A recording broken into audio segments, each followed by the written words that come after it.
महालक्ष्मीर्महाकाली महाकन्या सरस्वती महासरस्वती देवी भक्तानुग्रहकारिणी ईशावास्या महामाया महादेवी महेश्वरी स्वर्लोकपरमा शक्तिर्मातृका जीवरूपिणी नित्या सर्वगतानन्ता नित्यानन्दा निरञ्जना नित्यप्रकाशिनी देवी स्वप्रकाशस्वरूपिणी त्रिपुरा भैरवी विद्या हंसा वागेश्वरी शिवा वाङ्मात्रा च महारात्रिः कालरात्रि त्रिलोचना महाकाली कपाली सा महागौरी तिलोत्तमा काली कराली विक्रांता कामाक्षी कामदा शुभा चण्डिका चण्डरूपा च चामुण्डा लिङ्गधारिणी त्रैलोक्य विजया देवी त्रैलोक्य विजयोत्तमा सिद्धलक्ष्मीर्महालक्ष्मीर्मोक्षमार्गः प्रदायिनी उमा भगवती दुर्गा चण्डी दाक्षायणी परा प्रत्यङ्गिराधरा वेला लोकमाता हरिप्रिया पार्वती च रमा देवी ब्रह्मविद्या प्रदायिनी अरूपा बहुरूपा च विद्रूपानन्तरूपिणी पंचभूतात्मिका वाणी पंचैका पंचरूपिणी शक्तिदा पूजिका पडित्तर मुक्ति भुक्ति प्रलाम्बिका गायत्री सांख्य संभूता सावित्री प्रणवामृता देवमाता सुरेशानी वेदगर्मात्मिका कृतिः संख्या जाति क्रिया व्यक्ति प्रकृतिर्मोहिनी महां यश विद्या महाविद्या गुह्य विद्या विभावरी ज्योतिष्मती महामाता सर्वमंत्र फलप्रदा दारिद्र्यध्वंसिनी देवी हृदय ग्रंथि भेदिनी सहस्रादित्य संकाशा चंद्रिका चंद्ररूपिणी अकारादिक्षकारान्ता मातृका वर्णरूपिणी समाशान्ता च सावित्री गायत्री प्रणवाक्षरा शाकम्भरी वैष्णवी च सर्वदेव नमस्कृता नवदुर्गा विशालाक्षी करवीरनिवासिनी अब्जिका कौलिका शास्त्री वीणा पुस्तकधारिणी सर्वशक्तिस्त्रिशक्तिश्च ब्रह्म विष्णु शिवात्मिका इडा पिङ्गल मध्यस्था मृणालतनुरूपिणी यज्ञसेना ध्रुवा दीक्षा दक्षिणा सर्वमोहिनी अष्टाङ्गयोगिनी देवी निर्बीजा ध्यानगोचरा सर्वतीर्थस्थिता सिद्धा भूपर्वत निवासिनी वेदशास्त्र ब्रह्मरूपा षडङ्गपद विक्रमा शिवा धात्री शुभानन्दा यज्ञकर्म स्वरूपिणी व्रतिनी मौनिका देवी ब्रह्माणी ब्रह्मचारिणी एकाक्षरपरा तारा तारका भयभञ्जनी ऋतंभरा निराधारा निराकाराधिकाक्षरा राकाकुहरमावस्या पौर्णमासी महाद्युतिः सिनिवाली विशालाक्षी रक्षोध्नि पुष्टिकारिणी दुष्टविद्राविणी देवी सर्वोपद्रवनाशिनी जया च विजया चैव जयन्ती च पराजिता युद्धावहा महादेवी सर्वभूतनिवासिनी अयुतायुद्धरूपा च प्रशान्ता सर्वरूपिणी समुद्रवसनीशानी ब्रह्माण्डश्रोणि मेखला पंचवक्त्रा दशभुजा शुद्धस्फटिकसन्निभा शारदा शाङ्करी धारा सर्वशस्त्रास्त्रधारिणी गंगा सरस्वती वेणी यमुना नर्मदा तथा रक्ता पिता सिता शर्वा सर्ववर्णा निरेश्वरी गुर्वी कात्यायनी शुभ्रा समसारार्णवतारिणी कपिका कर्णिका शोणा मल्लिका नवमल्लिका कौशिकी चक्रिया देवी सबला चक्रिका स्थिता सर्वभक्त्यात्मिका पडित्तर्वी भक्तिर्विजयात्मिका दिग्वासा नववासा च कर्णिका कमलोद्भवा श्रीसुप्तलक्षणा देवी दुर्गा सुप्तप्रबोधिनी श्रद्धा मेधा धृति प्रज्ञा धारणा शान्तिरेव च श्रुतिस्मृतिर्धुतिर्धन्य वधिरेष्टा मनस्विनी विभक्ता वैष्णवी माया सर्वमाया प्रभञ्जनी महेन्द्री मानपुष्टाङ्गी महेन्द्रा तालरूपिणी अवस्थात्रय निर्मुक्ता सर्वरोग विवर्जिता येषणात्रय निर्मुक्ता गुणत्रय विवर्जिता योगज्ञानैकरं या च योगज्ञानपरायणा त्रयी विश्वा विशोकाख्या वेदान्तज्ञानरूपिणी भारती कमला भाषा पद्मा पद्मावती प्रिया गौतमी गोमती गौरी नरहंस प्रवाहिनी नारायणी प्रमाधारा जाह्नवी शङ्करात्मिका व्याघ्रचर्म परिधाना नागयज्ञोपवीतिनी निर्मासा भस्म दिग्धांगी ब्रह्मकालस्वरूपिणी विषयणा च विशालाक्षी छाया देवी सुरेश्वरी चित्रघण्टा सुनन्दा श्रीर्मालिनी मनुसंभवा स्तंभना स्तंभिनी वीणा ब्राह्मिणी वारुणी कृति मोहिनी द्वेषिणी घोराह्य घोरारूढरूपिणी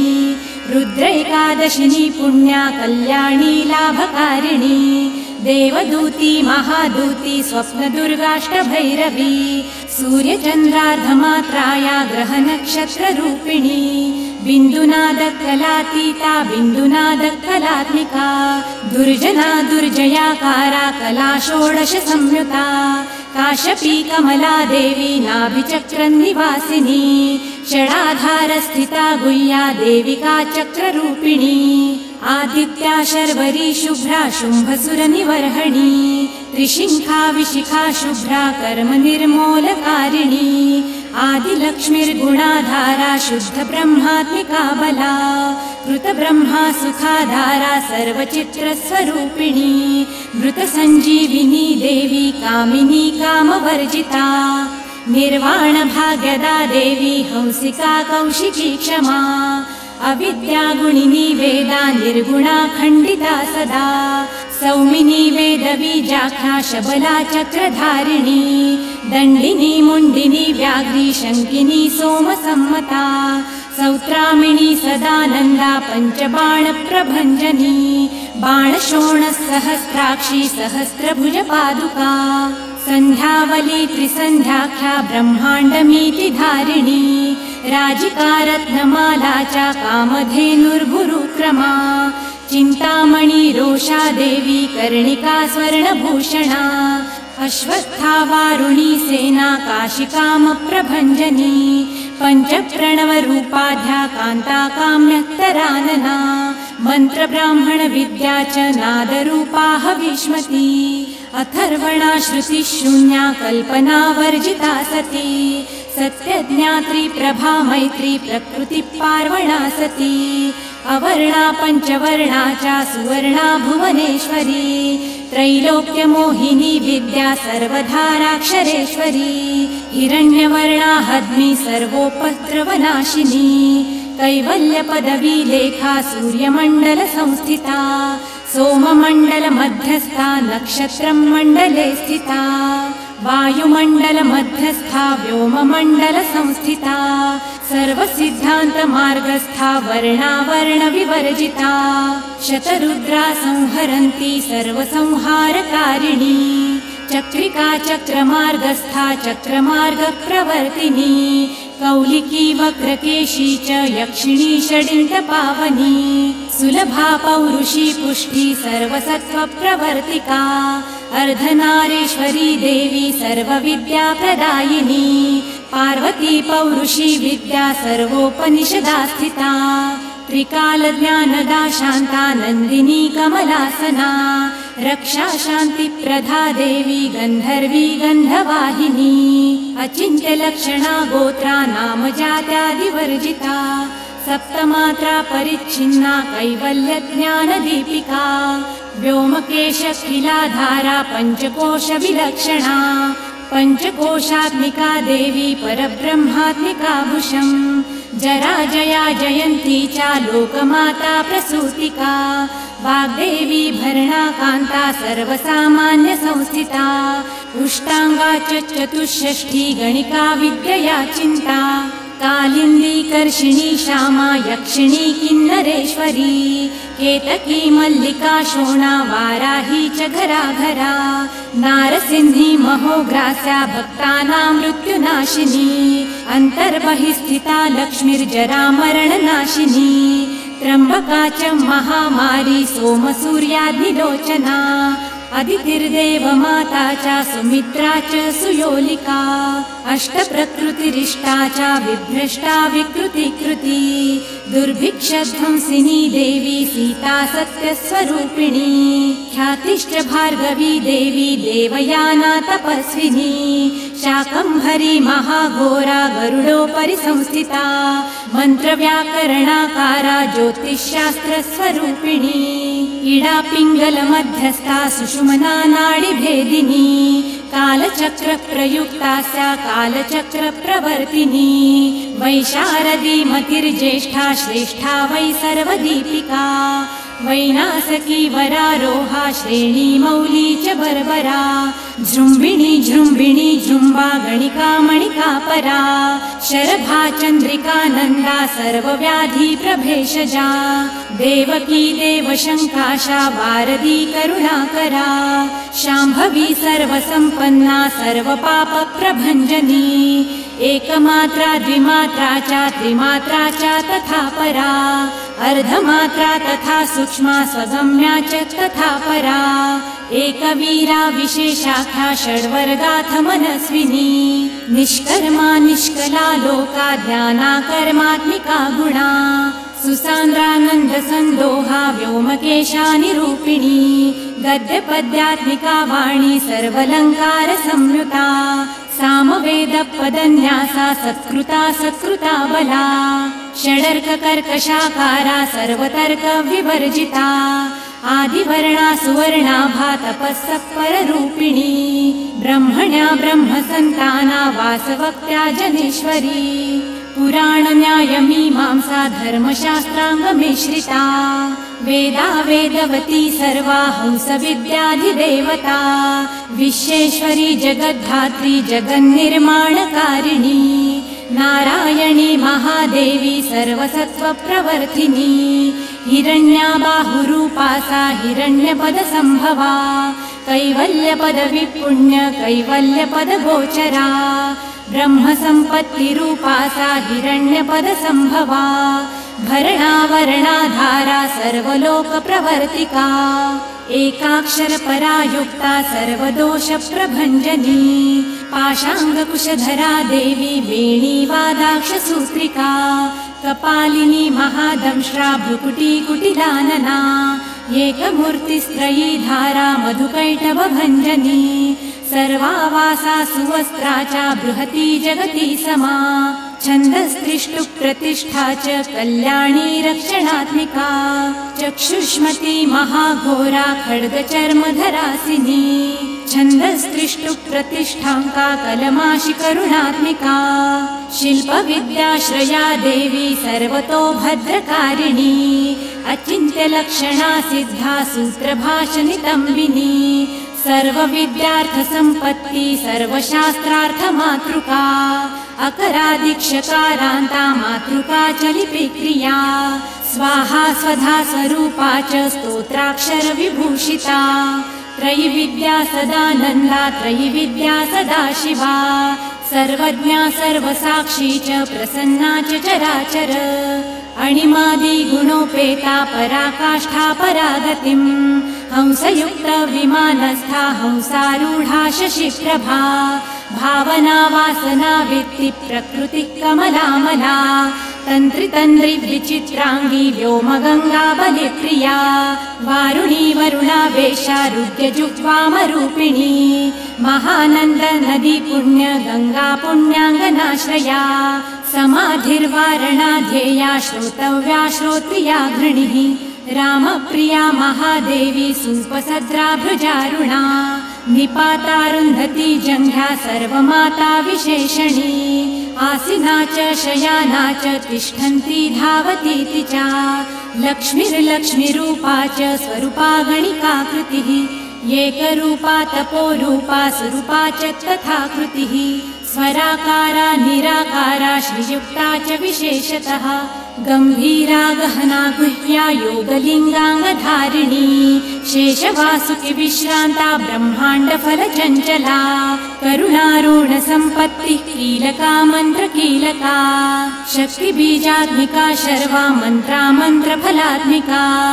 आग्नेयी पार्थिवी वायवी वारुणी व्योमकी तनुः सत्यज्ञानात्मिकानन्ता ब्राह्मी देवी सनातनी अविद्यावासिनी माया प्रकृतिर्मोहिनीति च शक्तिराधारशक्तिश्च चित्शक्तिष्ठातिशक्तिका वक्रारौद्री महामारी मारीजमानरूपिणी विराजमानस्था सर्वमार्गप्रदायिनी त्रिकालज्ञानसन्ताना त्रिकालज्ञानदायिनी जाढापहा मृढा नीचा भवानी भवभञ्जनी नानाज्ञप्तिस्मृतितज्ञा धात्री देवी त्रिलोचना परचित्तविधानज्ञा विशेषगुणसंशया हिरण्यकेशिनी देवी ब्रह्मसूत्रविचक्षणा एकाद्ययुतपर्यन्ता वर्णमात्रात्मिका परा मधुयज्ञा मधुमती मधुनासा मधुप्रिया माध्वीदेवी महाभागा स्निग्धाङ्गी चतरस्विनी ब्रह्म विष्णु शिवध्येया ध्यातव्या च विशेषतः नाभौ अग्निशिखाकारा ललाटी चन्द्रसन्निभा भ्रूमध्ये भास्कराकारा मुण्डकण्ठस्सधिस्थिता कृत्तिकाद्यूढसंस्थाना काशिकामात्मिकात्मिका विद्यात्मिका देवी पञ्चभूतात्मिकाक्षया सर्वमन्त्राक्षरा बीजा सर्वकामप्रदायिनी ब्रह्माण्डगर्भिणी देवी सप्तावर्णमातृका वराजपुरुषा भद्रा कुमारी कुशलात्मिका अचला विचला देवी शिवदोती शिवात्मिका हिमविन्ध्याद्रिसंस्थाना कावेरी रश्मिसंमितः योगनिद्रा महानिद्रा वनिताराधिताश्रिया द्वासुर्पणाभिदारम्भा सर्वकामार्थदायिनी अजपाना मया विद्या महालक्ष्मी सरस्वती कसादैकाक्षरा देवी जीवन्ती जीवमातृका आसुरी राक्षसी देवी कल्याणी कल्पनाकृतिः पञ्चसामात्मिका देवी सप्तसामात्मिका तथा उद्गिथोपासना रूपा पञ्चाग्निविधसाकृतिः प्रेकाग्निचिद्धना चापि सर्वविज्ञेश्वरी तथा भक्तिलभ्या महादेवी ज्ञानेनापि विशेषतः सर्वरक्षा महामाया ऋषिदेव नमस्कृता अष्टाष्टक महारूपा प्रत्यक्षाति प्रमातृका वेदशास्त्र प्रभातीता मिथ्या प्रपञ्चवादिनी सत्यप्रपञ्चवादाख्या विशोकाशोकनाशिनी भौतिका भूतसूक्ष्माध्यायादिभूतादिदेवता अधिलोकादिपञ्चाख्या पञ्चाख्या पञ्चसंहिता उद्ग्राहिनी कला वेद्या चेतना चित्तरञ्जनी एकसंख्या परार्धान्ता संख्या संख्येयरूपिणी समुद्रव्यो मध्यस्था व्योमबुद्धि समाश्रिता वीणा सरस्वती देवी वैष्णवी विष्णुसम्भवा वलितयः समायुक्ता भारती भरताश्रया षड्ब्रह्मात्मिका देवी ज्ञानब्रह्म परात्मिका कालिकेयी महारावा महोदधिजलाश्रया वडवाग्नि मुखा देवी योगिनी योगदायिनी महाभूता महामाया महाविद्या प्रदायिनी पञ्चभूत महाग्रासा पञ्चभूताधिदेवता सर्वप्रमाण सम्पत्ति सर्वापद निवारिणी ब्रह्माण्ड बहिरन्तस्था वर्णमात्राधिदेवता महामाता महाभोक्त्री मंगला च समाश्रया आर्या शिवकरा देवी प्रवरा परहेतुकी हेतुकी हेतुमाला च त्रिशिखा पञ्चलोचना सर्वांग समदाचारा मन्युहास्य परम्परा गीता गाथा चन्द्राभा सर्वातर्ज्योतिरूपिणी